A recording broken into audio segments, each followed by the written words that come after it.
Praise the lord. నేను మొరపెట్టు దినమున నా శత్రువులు వెనుకకు తిరుగుదురు. దేవుడు నా పక్షమునున్నాడని నాకు తెలియను. దేవుని బట్టి నేను ఆయన వాక్యమును కీర్తించెదను.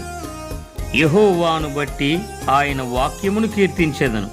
నేను దేవుని యందు నమ్మిక ఉంచియున్నాను. నేను భయపడను. నరులు నన్నేమి చేయగలరు? దేవా, నీవు మరణములో నుండి నా ప్రాణమును తప్పించియున్నావు. నేను జీవపు వెలుగులో దేవుని సన్నిధిని సంచరించున్నట్లు జారి పడకుండా నీవు నా పాదములను తప్పించియున్నావు. నేను నీకు మొక్కుకొనియున్నాను. నేను నీకు స్తుతియాగములను అర్పించెదను. ఆమేన్.